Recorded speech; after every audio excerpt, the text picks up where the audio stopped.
dans un update lecture freestyle. J'avais rien noté à l'époque, mais j'ai fait un vlog, donc si vous voulez d'autres infos, plus d'infos, de différentes infos, allez voir le vlog, puisqu'effectivement, aujourd'hui, il s'agit de l'update lecture rapide et efficace. En tout cas, je me le souhaite, je nous le souhaite, je vous le souhaite, tout ça, de mon vlog 7 jours 7 livres quand je m'étais amoché le pied, pas d'autre façon de le dire. 7 jours 7 livres, donc le vlog est là-haut. Je vous invite à aller le regarder avant, c'est quand même mieux pour pas spoiler de quel livre on va parler, si je les ai aimés, bla bla bla. Mais comme d'habitude, je fais toujours un update lecture séparé des vlogs parce que c'est comme ça.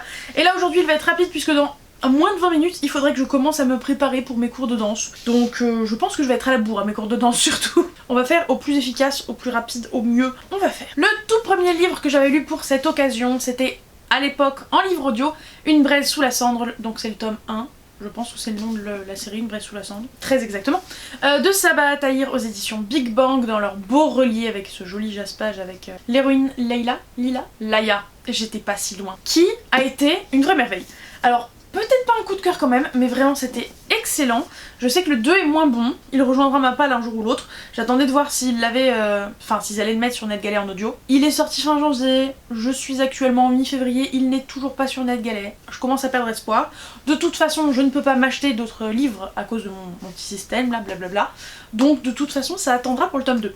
Mais, avant de passer à mon avis à proprement parler, je l'ai feuilleté vite fait tout à l'heure, parce que je l'ai acheté il y a une dizaine de jours, mais j'avais pas encore trop regardé l'objet livre, et l'objet livre en lui-même est vraiment magnifique. Je suis pas fan de la couverture, franchement il y a mieux, mais je trouve que le dos il claque, le jaspage évidemment il claque, j'arrive jamais à retenir le nom, les pages à l'intérieur là, non seulement elles claquent, mais en plus c'est très stylé parce que c'est la continuité du jaspage, ça a failli me tomber sur la figure mais j'espère que vous avez vu. Et il y a des bonus à l'intérieur, bon déjà il y a un sommaire, donc déjà oui. Ensuite il y a des cartes en couleur. Alors certes elles sont toujours bicolores parce que c'est en gros des teintes de rouge, mais il y a quand même des cartes en couleur. Et ensuite, alors je vais essayer de vous montrer, mais alors c'est une vraie galère, il y a le premier chapitre annoté par l'autrice, je sais pas dans quelle mesure vous voyez, mais je l'ai pas lu du coup puisqu'en audio ça y était pas. Mais quand je lirai le tome 2, je me ferai un plaisir de relire la fin pour avoir le premier chapitre annoté et tout. Je trouve ça beaucoup trop stylé. Pour le livre en lui-même, on parle de... Je sais pas trop si c'est de la fantasy ou... Ouais, si plutôt de la fantasy plutôt que de la SF. Si, fantasy, où on suit deux peuples qui sont opposés, mais l'un des deux peuples, les martiaux, a vaincu les... c'est pas les sages, c'est les quoi? Les érudits. A vaincu les érudits qui donc malheureusement sont sous le joug des martiaux qui sont pas très tendres comme leur nom l'indique. Et on suit Laïa qui est donc une érudite qui sait que son frère fait des trucs pas forcément très autorisés par le gouvernement martial et il va finir par se faire enlever donc elle va devoir sauver les miches de son frère. Et en parallèle de ça, comment tu t'appelles toi déjà? En parallèle de ça, Elias lui est chez les martiaux et veut tout faire sauf être chez les martiaux parce que clairement c'est pas sa façon de voir le monde, de voir la vie, de voir les autres peuples. Il voudrait s'échapper, sauf qu'il va se retrouver piégé dans une espèce de tournoi, et je ne vous en dirai pas. C'était vraiment un bijou, je sais de la part de Laurine, comme je le disais plus tôt, que le tome 2 est pas aussi merveilleux, mais j'ai quand même très hâte de me plonger dedans parce que j'ai adoré les personnages, j'ai beaucoup aimé l'univers, l'ambiance, évidemment il y avait de la compétition et un tournoi, donc j'étais au taquet, j'ai surkiffé cette partie-là. La narration, parce que du coup rappelez-vous, moi je l'ai écouté en livre audio, la narration était vraiment top, les personnages étaient vraiment top, bref j'avais kiffé cette lecture, en audio en tout cas, et je me referai en papier le livre avec grand plaisir, dès que j'aurai un petit peu oublié quand même si j'ai déjà pas mal oublié, hein, vous me connaissez, mais très bonne série, je vous conseille vivement ce tome 1, méfiez-vous pour le tome 2 apparemment, c'est quand même beaucoup moins ouf, mais on aura enfin la tétralogie entière, donc je suis joie et bonheur. Aussi obtenu grâce à NetGalley, je le lisais en numérique, mais j'ai acheté Camera Obscura, Le Chant des Morts de Maëlle Dezard aux éditions Rajo, que j'ai surkiffé, voilà, déjà passons sur l'objet livre qui est quand même merveilleusement magnifique. Au niveau du synopsis, on est dans un Londres alternatif du 19e siècle, une espèce de brume perpétuelle, c'est sombre, un peu glauque et tout, et le problème c'est qu'il y a des morts qui reviennent à la vie magiquement, on ne sait pas trop pourquoi, et on se demande si c'est pas un peu dangereux. On a d'une part Léandre, qui a une sœur qui a une maladie chronique qui va en décéder, mais qui voudrait la sauver, potentiellement par le biais d'études de ces cadavres ambulants. Et d'autre part, on a Winifred qui est une journaliste qui elle aussi mène l'enquête sur que sont ces espèces de cadavres, pourquoi, quoi ou qu'est-ce. Et j'ai franchement adoré cette espèce de... Est-ce que c'est vraiment une romantasy? Je sais pas. Eux ils disent une romantasy gothique. Il y a une romance, est-ce que c'est vraiment tant de la fantaisie que ça? Je ne sais pas. Mais c'était vraiment très très chouette. Beaucoup moins drôle que peut l'être d'habitude un roman de Maëlle Dezard. Elle a un peu fait un virage sur celui-ci. Mais toujours on sent sa patte, c'est clair. Les personnages sont géniaux. J'ai beaucoup aimé la résolution de qui est quoi et quoi ou qu'est-ce. De ce qu'il en est. J'ai vraiment beaucoup aimé. L'ambiance victorienne et aux petits oignons, elle est très bien faite. Je l'ai beaucoup aimée. Et j'irais pas dire non plus qu'il y a de gros plot twists, mais il y a quand même quelques surprises qui ne sont pas pour déplaire. En bref, j'ai surkiffé ma lecture, donc si vous voulez lire une petite romantasy dans un Londres alternatif, n'hésitez pas, c'était fort sympathique. J'essaye de continuer de vous faire ça dans l'ordre, moi alors je garantis rien. Hein. J'ai ensuite lu Frapper comme une fille de Yves-Marie Clément aux éditions Ozu, qui était un service presse qu'on avait eu de la maison d'édition, que Laurine a lu et qu'après j'ai récupéré. Et je sais pas, on n'a pas trop discuté si elle voulait que je lui rende ou pas, mais je pense que j'ai plus aimé qu'elle. C'était un très bon jeunesse, je sais pas trop vers quelle tranche d'âge je le mettrais quand même, parce que le début est ardos, et en même temps la suite ça va quoi, c'est cool, mais vraiment le début est dur. Pourquoi le début est rude? Eh bien parce qu'on suit notre héroïne, Jeanne je crois? Non c'est pas Jeanne, Jade, j'étais pas si loin, ok? Moi qui ai pas la mémoire des prénoms, ça va. Donc on suit Jade, notre héroïne, qui va se faire agresser dans la rue et en plus va subir un bon petit racisme des familles par-dessus, parce que sinon c'est pas drôle, parce qu'elle est asiatique. Le truc c'est que, en plus de son agression et de cette violence raciste incroyable, eh bien elle s'est fait filmer pendant qu'elle se faisait agresser et ça tourne partout sur les réseaux sociaux. Sa meilleure amie appelle ça sa double peine. Bref, ça va la bouffer psychologiquement et elle va décider suite à ça qu'elle en a ras-le-bol, elle veut pas être une victime une nouvelle fois, déjà elle est bien traumatisée une première, ça lui suffit. Et donc elle va démarrer le freestyle combat. Voilà, je cherchais exactement le terme parce que ça, je l'avais un peu oublié. Le terme exact. Et elle va se lancer là-dedans et c'est une pépite, c'est un coup de poing ce livre sans aucun mauvais jeu de mots. Il est pas très épais et pour le coup, comme me l'avait dit Laurine, se lit d'une traite ou presque. Il atteint à peine les 300 pages, régulièrement ça saute des pages, enfin bref, il est très fluide, très facile à lire, j'ai vraiment beaucoup aimé ma lecture. Ça restera pas éternellement dans mon cerveau, c'est sûr, mais c'était une bonne lecture, avec un petit soupçon de romance, une relation avec sa meilleure amie qui est sympa, c'est pas juste une meilleure amie qui est là pour la soutenir, youpi, il y a toujours quelqu'un dans son dos qui l'aide et qui la pousse. Non, pas du tout, elle sert vraiment à quelque chose, elle discute, il se passe des trucs, des fois elles sont un peu en froid, enfin vous voyez ce genre de truc, une vraie relation avec une meilleure amie. Et pareil, il y a d'autres relations où tu penses que la personne est exécrable et au final c'est pas si pire, ou à l'inverse, enfin bref, vraiment les relations entre les personnages étaient très chouettes. La thématique du freestyle combat, oui j'ai encore dû regarder, du freestyle combat était vraiment très sympa, bien amené, bien fait et tout, et on voit vraiment comment l'héroïne se remet de son trauma, et ça franchement j'ai trouvé ça très chouette, très joli, et j'espère que ça en inspirera quelques-uns, quelques-unes, parce que c'était très chouette. Après je sais plus trop dans quelle ordre je les ai lus, alors je fais au mieux et au pif un peu. J'ai relu pour l'occasion Sombres étoiles de Malory Blackman aux éditions Milan, ça faisait vraiment longtemps que je voulais le relire. C'est enfin chose faite, donc je suis contente. Parce qu'une relecture de temps en temps, faut pas s'en priver si on a envie de les faire. Voilà, flûte. Dans Sombres étoiles, on est sur un parfait mélange entre de la romance et de la SF, et j'en ai lu un autre d'ailleurs, de parfait mélange entre de la romance et de la SF il y a pas longtemps, et vraiment qu'est-ce que j'aime ça. Oh là là. Là, on est dans l'espace, on est en 2164, on suit nos deux héros qui sont frères, je sais plus s'ils sont jumeaux ou pas, je crois, mais j'en doute, en tout cas ils sont frères et sœurs, et il s'avère qu'ils vont passer à côté d'une planète qui sont clairement en détresse, et ils vont sauver, enfin en tout cas tenter de sauver certains d'entre eux, qui vont aller dans le vaisseau, forcément, et à partir de là il va y avoir une romance entre la capitaine du vaisseau, l'une des deux jumeaux là, et un gars qu'elle a sauvé, sauf qu'il va se passer plein de trucs, il y a du mystère parce que il y a subitement des accidents bizarres qui vont avoir lieu, ce genre de choses. C'était vraiment très chouette, j'ai adoré ma lecture, beaucoup moins que quand je l'avais lu la première fois parce que je me rappelais des gros plot twists, hein. C'était quand même une lecture très agréable qui m'a beaucoup plu. Je voyais pas du tout quand je l'avais lu la première fois toutes les critiques négatives que j'avais vues sur Livre Addict. Maintenant que je l'ai relu, en tant qu'adulte en plus, enfin adulte bien sonné parce que je pense que j'étais jeune adulte genre 20 ans à l'époque où je l'ai lu la première fois, maintenant que je l'ai relu bien plus tard, franchement je vois ce que les gens reprochent, mais moi soit je lui pardonne, soit ça m'a pas gêné, voilà. Donc je vais pas m'étaler sur le sujet parce que moi je l'ai trouvé toujours aussi bon, mais sachez que ce livre n'a pas un succès retentissant et que tout le monde l'a pas autant kiffé que moi j'ai pu le kiffer. Et comme c'est une relecture, je sais pas trop quoi vous dire de plus, mais vraiment moi j'adore. Le mélange entre ces styles là J'adore, les personnages étaient très cool, et c'est à peu près tout ce dont je me rappelle. Et plot twist comme ça. On va passer vite fait, et encore, sur celui-là, Mashle, donc Mash Burn Dead est le livre des aventures de Hajime Komoto et Kyoko Oshi, aux éditions Crunchyroll. Si vous ne connaissez pas Mashle, c'est peut-être normal si vous ne suivez que quand je vous parle de romans. Puisque Mashle, c'est une série de 16, 18 tomes je crois, de 18 tomes de manga, très très chouette, où en gros vous mélangez Black Clover, Harry Potter et quoi d'autre, et beaucoup de second degré. Je crois qu'il y a une autre série pour faire le mélange parfait pour que vous compreniez, mais elle me revient pas là-dessus. Bref. Où on suit un héros qui n'a pas de pouvoir magique, dans un monde où si tu n'as pas de pouvoir magique, on te bute à la naissance. Donc il a survécu jusqu'à... il doit avoir 16-18 ans, truc du style. Non, je crois que c'est lycée. Bref, âge lycée en gros à peu près.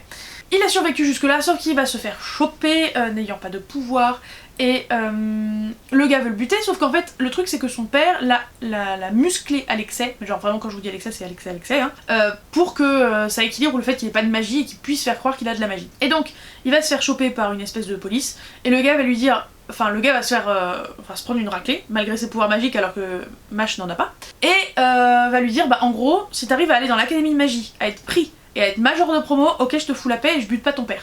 Par contre si tu te fails, je vous tue tous les deux. Hop là. Autant vous dire, le Mash, il est motivé, il va rentrer dans l'école de magie et après on suit ses aventures, inévitablement. C'est absolument du second degré puisque il se passe H24 des trucs absolument pas physiquement possibles. Alors oui je sais c'est un monde de magie, mais lui n'en a pas, donc c'est censé être réalisable ce qu'il fait, mais pas du tout. C'est du coup très très drôle. Comme je me suis récemment découvert une passion pour les livres dont on est le héros grâce à Bob Lennon et La forteresse du chaudron noir, je m'étais dit bah vas-y, t'adores l'univers de Mashle, let's go, tu te fais les livres dont on est le héros. Alors je vous parle, il y en a 3 de sortis, j'en ai lu 2.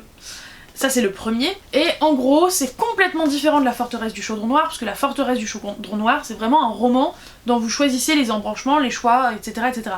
Là c'est plus des espèces de nouvelles, des petits chapitres par-ci par-là, et en l'occurrence ce qui est fun c'est que vous en avez 5 différents d'aventure dans ce tome là. Là vous voyez, vous avez la page de départ entre guillemets et ça vous donne les chapitres, enfin le numéro de page où il faut aller pour suivre l'aventure de un tel machin. Et franchement c'était très très chouette, j'ai vraiment beaucoup aimé. Au début j'ai pas compris, j'ai cru que tu choisissais ton personnage de départ mais que tu vivrais une aventure similaire, peu importe qui t'étais. Non pas du tout, chacun a sa petite aventure dans son coin et ça s'est lu extrêmement vite évidemment. Et c'était très très chouette, voilà, c'était what the fuck comme peut l'être Mashle et c'était hilarant, on adore. Je vous conseille, si vous aimez les livres dont vous êtes le héros, et si vous aimez Mashle. Par contre, si vous aimez les livres dont on est le héros, c'est pas un truc très sophistiqué, hein, qu'on se mette d'accord. Hein. Je crois qu'à l'époque, j'alternais avec Mashle pour lire celui-ci, donc une histoire du jeu de société, pardon, d'Hélène Delforge et Géraldine Wolders, aux éditions 404. Alors, déjà, on va se mettre d'accord, c'est très lourd, donc il y a moyen que vous ne voyez plus que le haut du livre. Je vais le tenir comme ça, je pense, sous mon épaule. Sur mon épaule, bref, peu importe. Ce livre, je sais pas à qui le conseiller en fait. Parce que j'estime que je suis dans la moyenne des gens qui s'y connaissent en jeu de société. C'est-à-dire que si on prend tous les jeux qui s'y connaissent en jeu de société, je suis pas au top niveau, je connais pas des trucs archi planqués, et je suis pas non plus la dernière qui vient de débarquer. Je suis à peu près au milieu, je connais mes classiques, j'ai pas joué à tout, mais au moins je les connais tous. Et puis voilà, on s'en tient là, je connais les règles du jeu ou le principe pour la plupart d'entre eux, enfin voilà, j'ai la base, je suis pas à un niveau super étoffé, mais je connais quand même des trucs. Et donc j'avais demandé à Noël ce livre à Laurine, il y a 2 ans et demi, un truc du style, 2 ans, 1 an et demi ou 2 ans et demi, je sais plus, enfin et demi et 2 mois, bref, on s'entend. Ça date un peu quoi, et bah c'est pas que ça m'a rien appris, faux, mais c'était pas la folie furieuse quoi. En gros le problème c'est le sous-titre là, vous voyez, 40 jeux de société contemporains qui ont tout changé. Et ça présente, donc il y a une présentation avant, il y a une introduction évidemment sur les jeux de société, les gros jeux de société qui ne sont pas estimés comme étant contemporains, et après on présente les 40 jeux contemporains. Et en fait, il y a des jeux qui pour moi étaient inconnus au bataillon. Et j'aurais préféré qu'on me présente les 40 plus grosses ventes de la période contemporaine, plutôt que 40 jeux de société qui ont tout changé. Parce que qui ont tout changé, ça veut dire qu'ils introduisent de nouvelles façons de penser, de réfléchir, de mener des règles, enfin ce genre de choses. Et bah, y en a certains qui sont complètement inconnus au bataillon, introuvables maintenant. Enfin, je voyais pas l'intérêt forcément d'avoir les trucs de ces livres. En plus, de ces jeux, pardon. En plus, rajouter le fait que régulièrement l'histoire du jeu était la même, c'est-à-dire c'est quelqu'un pour qui aucun éditeur a cru, qui s'est dit bah vas-y je lance ma start-up, je lance mon truc pour faire le jeu, qui s'est fait racheter le jeu et c'est devenu un hit de vente incroyable. Voilà. Quand tu lis 15 fois d'affilée, c'est chiant. Après, j'ai pas fait la bonne technique, c'est-à-dire que moi, ma technique c'était faut que je le rush, faut que je le lise vite pour la vidéo, le vlog. Or, je pense pas du tout que ce soit l'intention de ce genre de livre. C'est censé lire une histoire, entre guillemets, de temps en temps, le refermer et le rouvrir un mois plus tard, je pense. Bref, c'est clairement pas le livre le plus passionnant de ma bibliothèque, mais écoutez, si vous êtes novice dans la matière, peut-être que ça pourrait vous intéresser. Si vous êtes expert, ça ne servira strictement à rien. Mais écoutez, il a le mérite d'exister. Et enfin, on revient du côté clair de la force avec l'une de mes lectures préférées de ce 7 jours 7 livres. J'avais lu Nos rêves en parallèle d'Elle Sévenot aux éditions Hugo Roman. J'avais lu à l'époque T'atteindre de la même autrice que j'avais vraiment surkiffé, mais ça parlait de danse, du coup j'étais en mode est-ce que c'est vraiment l'autrice que j'ai surkiffé ou c'est le fait que ça parlait de danse? Et vous pouvez donc en déduire que c'est l'autrice que j'ai adorée, pas que sa thématique. Ici, niveau thématique, on suit d'une part Sohan et d'autre part Cassandre. Oui, tout à fait. Sohan et Cassandre. Sohan, d'une part, est le paria un peu de l'école, il est mal aimé, il est mis de côté, parce que le pauvre gamin n'a pas la même ethnie que les autres, le pauvre gamin est musulman, et Cassandre, elle, de son côté, est à l'opposé, elle est populaire, elle est chrétienne, elle est intelligente, bref, elle est adulée. Bon, peut-être pas adulée par tout le monde non plus, mais en tout cas, elle est appréciée à l'école, et elle va décider que, bah non, on va pas laisser ce pauvre Sohan sur le bord de la route, donc elle va se forcer à apprendre à jouer au football pour lui, parce que c'est tout ce qu'il a envie de faire de sa vie, il veut être footballeur professionnel, et elle va se forcer pour lui, pour pas qu'il soit tout seul, et pour traîner avec lui. Ils vont devenir amis d'enfance, et ça va être trop choubidou. Et en parallèle des chapitres flashback en enfance, évidemment on les suit adultes, quand ils ne se parlent plus trop, on sait pas trop pourquoi, mais Sohan va avoir un problème de santé je crois, et du coup elle va revenir dans le paysage pour l'aider. Et c'est trop beau, et c'est trop bien, et ah, cœur. Déjà, gros green flag ce bon vieux Sohan, une fois que ces problèmes du début ont commencé un petit peu à partir, parce que bon, quand t'es dans la merde, t'es pas très green flag et je pense que personne ne l'est, mais y a ça. Il y a le fait que on est sur des thématiques super importantes, genre je suis désolée, vous en avez beaucoup vous des romances en tête où il y a une chrétienne et un musulman, moi pas, parce que des fois les personnages ont des religions, mais c'est genre vite fait évoqué, et c'est plutôt dans les fantaisies que les religions prennent de l'importance, parce que on tape sur des religions qui n'existe pas, du coup vas-y on peut dire ce qu'on veut comme on veut, etc. Alors que là c'est des vraies religions, tu peux pas faire ça. J'ai aussi énormément aimé les flashbacks avec leurs rencontres et leur début d'amitié quand ils sont enfants et pré-ados et tout. C'est beaucoup trop chou, c'est beaucoup trop mignon, c'est beaucoup trop adorable, on aime très très fort. Point négatif pour le whitewashing de cette couverture, puisque il est pas blanc, Sohan. Genre vraiment pas. Et elle est censée avoir les cheveux courts en tant qu'adulte. Enfant non, mais adulte elle a les cheveux courts. Bon voilà, hein, mais comme Laurine l'a déjà dit dans une autre vidéo, je sais plus laquelle, mais on l'a tournée il y a pas longtemps, c'est pas forcément évident de trouver des photos libres de droit ou de pouvoir faire des photos, d'avoir des photos payantes avec exactement ce qu'il nous faut. Mais bref, ça m'a un peu saoulée j'avoue. Bref, une excellente romance qui m'a énormément plu, et donc évidemment que je lirai d'autres Elle Sévenot, ça m'a largement convaincue. Et voilà, c'en était tout pour cette vidéo, ce récap, cette update lecture de tout ce que j'avais lu pendant mon vlog 7 jours 7 livres, que j'ai pas fait en 7 jours comme vous le savez très bien. Mais c'est pas grave. Figurez-vous que c'était le dernier, et oui le dernier, plan, la dernière vidéo que vous aurez dans ce cadrage, puisque je déménage d'ici peu.